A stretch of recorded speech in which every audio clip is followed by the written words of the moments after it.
Lee started making significant contributions before I was born.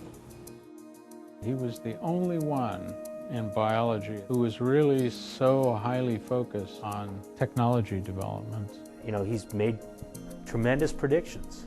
Nobody had thought of it but him, that it is what needed to be done. If you would think big and think boldly and think, what would I really like to be able to do if I had the technology, then that's the technology we have to have. He's a scientist, he's an inventor, he's a visionary. At the heart of it is that he really does believe in his own abilities, and for good reason. It was all about science. That was what he wanted to do. He's still doing science. How many years later? And he's still doing visionary things, right?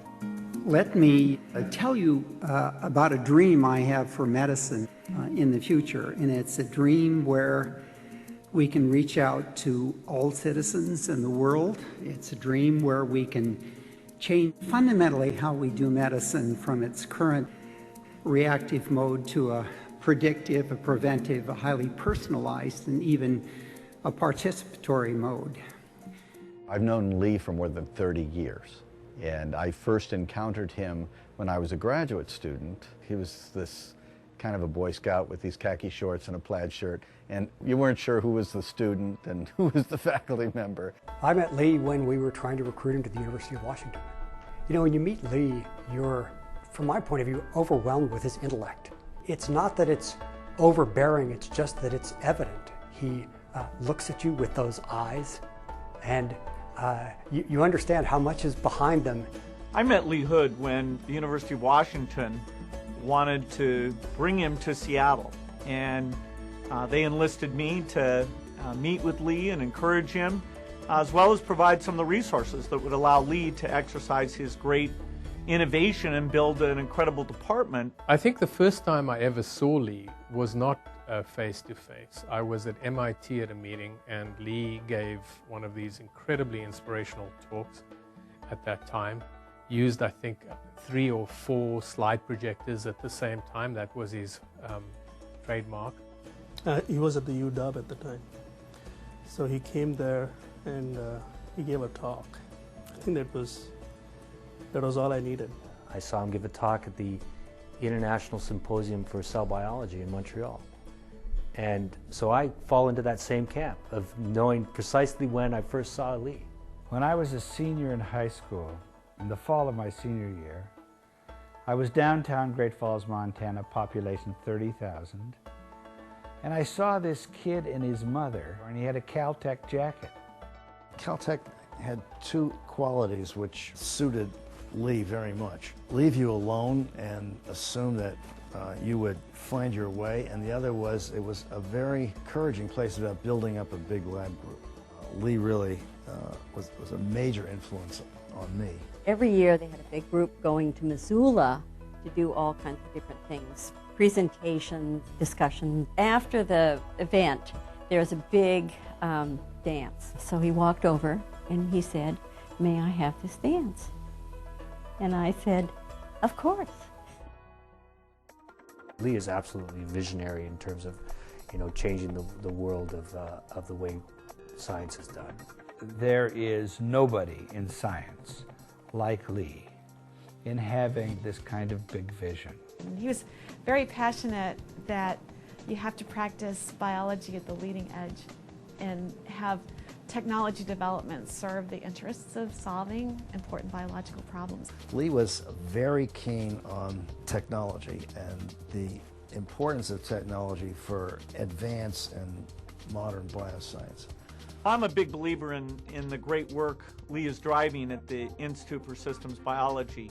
The quality of the people there, the way they're looking at some of the tough challenges, and building tools. You know, Lee's always understood that the tools advance the science. The DNA sequencer and synthesizer, and the protein sequencer and synthesizer, and the inkjet array machine. And these are 5 of the fundamental tools, the fundamental pieces of machinery of all of modern biology and biotechnology. But I think that it's not the machines There are lots of machine builders, and there are lots of very smart engineers. It's the drive to make the machines that was Lee's contribution. But Lee has repeatedly invented himself over and over again and transformed science time and again. Well, one of the things you have to appreciate about Lee and Bowery is the comprehensive nature of the way they think about things.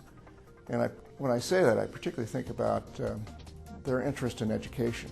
Despite his tremendously busy schedule, dedicating a lot of his time to schools and kids.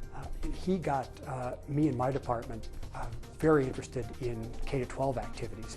He has served as a community leader in the area of science education. I think his contribution is in bringing a deep knowledge of cutting-edge science to kids in a way that's engaging and interesting and fun. I think he's always sort of had this narrative in his life of him kind of like struggling against people who are trying to keep him from doing what he wants to do. I always joke they should take that Tupac Shakur song, Me Against the World, and write it as Lee Against the World, and they could take out like the DAs and the crooked cops and put in like the university presidents and the med school deans who don't understand his vision.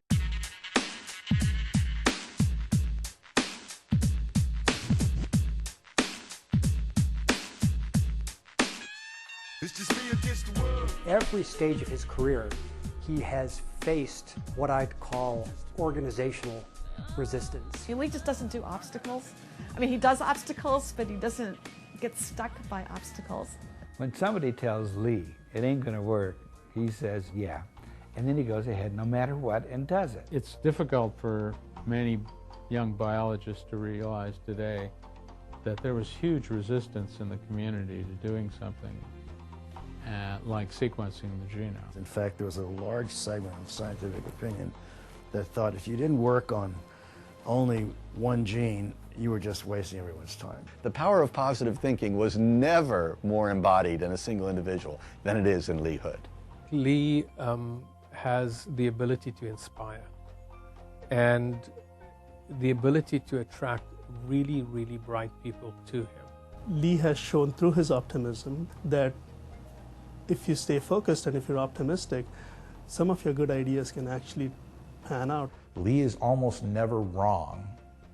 It's just sometimes takes a long time for him to be right. He's a few years ahead of everybody.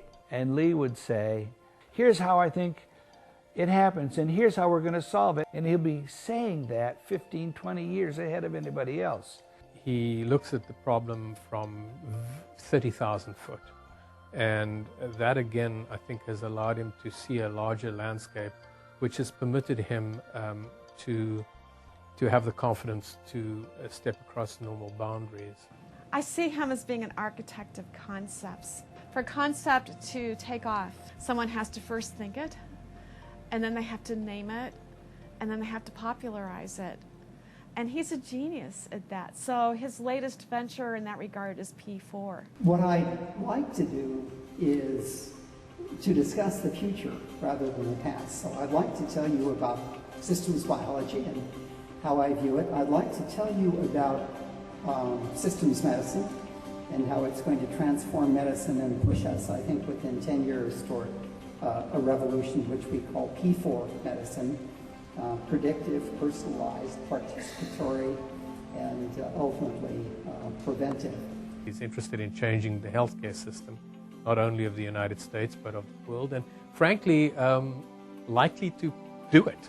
The unique thing about a systems biology approach to medicine and P4 medicine is that by its very nature, it's going to drive down the size and the cost and eventually the complexity of being able to diagnose and then treat people. The vision of P4 medicine and that participatory P is so huge. I find it, really contagious to listen to these talks about the way healthcare is going to be like tomorrow. I think the biggest accomplishment that he will have in way of his impact on humankind could probably end up being P4 medicine. Lee will not stop doing science. Lee will not stop being a leader one way or another. I don't think there's a chance in hell that he'll retire. You know, the biggest mistake I would make is by predicting what he will accomplish, because I know he's going to accomplish a lot more than that.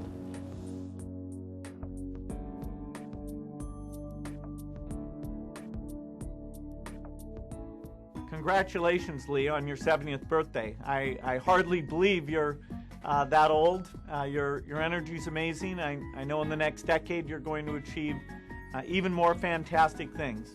I feel sure some of your breakthroughs are going to make a difference to people all over the world, and I'll do my best to make sure they get deployed, so keep up the great work. I would like to say happy birthday to Dad, and I'm so happy that everybody is gathered here and celebrating you and all the things that you've done and how important that you've been in our lives.